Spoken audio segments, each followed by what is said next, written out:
L'INIDH a tenu sa première assemblée ordinaire ce mardi au Palais du Peuple. À cette session plénière, l'Institution nationale des droits humains a désigné 2 commissaires pour la Cour constitutionnelle. Les commissaires ont aussi abordé les questions liées au fonctionnement de l'institution. Abdourahmane Ba et Ibrahima Souma. Fatoumata Morgan et Dr Abdoulaye Sakou sont désormais les 2 commissaires désignés pour représenter l'INIDH à la Cour constitutionnelle.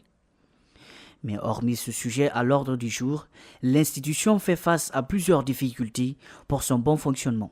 L'institution nationale indépendante des droits humains a des problèmes.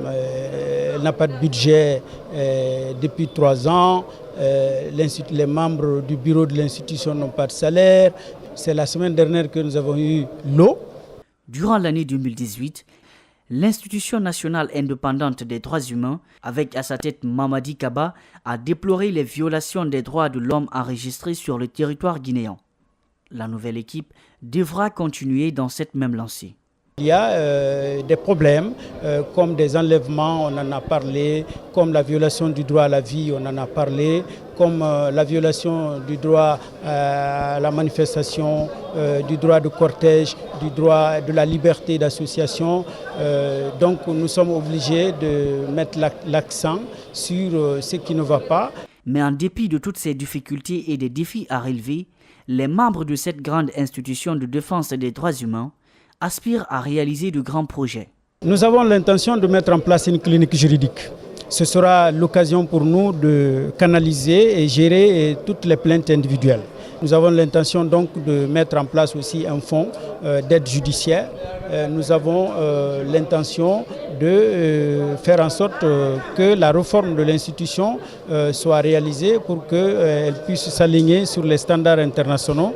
Après cette première assemblée plénière consacrée à l'élection des 2 commissaires à la Cour constitutionnelle, 4 autres vont suivre au cours de cette session ordinaire qui se poursuivra jusqu'au 24 juin 2018. Fin de la retraite dite stratégique et organisée par le ministère des Travaux publics à Koya. Après 3 jours d'échanges fructueux, les cadres de département entrent avec une idée précise sur leur mission. Compte rendu, Mamadou Kalisso, Abou Kouria Kourouma.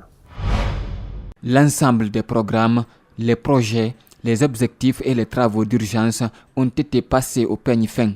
Les cadres ont également revu et corrigé des conflits de compétences qui existent entre certaines structures, les querelles internes et les mécanismes de recherche de financement.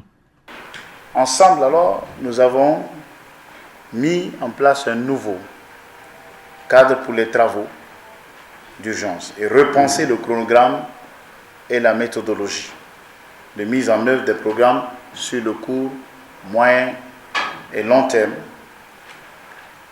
car les travaux publics définissent non seulement pour le futur proche ou lointain, mais également et surtout pour la vie de tous les jours. D'après Moustapha Naïté, son équipe quitte Koya avec une vision claire et précise de leurs tâches, consciente des défis à relever. Nous nous sommes appropriés pendant ces 3 jours d'une nouvelle dynamique et ensemble nous avons fixé un cap clair et précis avec comme directive axée sur l'efficience et le travail collaboratif. Parmi les mesures préconisées, certaines touchent les dénominations et les attributions de certaines directions. Par exemple, la Direction nationale des investissements pourrait devenir la Direction nationale des investissements routiers. Elle devrait avoir comme prérogative de rechercher des financements et de s'occuper désormais de toutes les passations de marché au sein du département.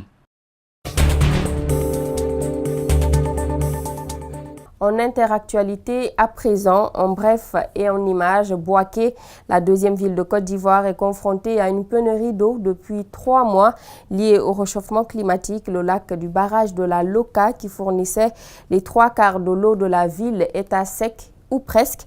Ces 28 millions de mètres cubes se sont réduits à une peau de chagrin. Toujours en bref, Chine, Indonésie, Philippines, Thaïlande et Vietnam, à eux seuls, ces 5 pays asiatiques rejettent chaque année plus de 4 millions de tonnes de plastique dans les mers du monde, soit la moitié du total des rejets selon l'ONG de référence Ocean Conservancy. Si rien n'est fait d'ici à 2025, ce sont 250 millions de tonnes de déchets plastiques qui seront accumulés dans les eaux du globe, selon les chercheurs. Voilà, c'est la fin de cette édition d'information. À tous, merci de l'avoir suivi. Merci à toute l'équipe technique. L'actualité se poursuit sur Espace TV.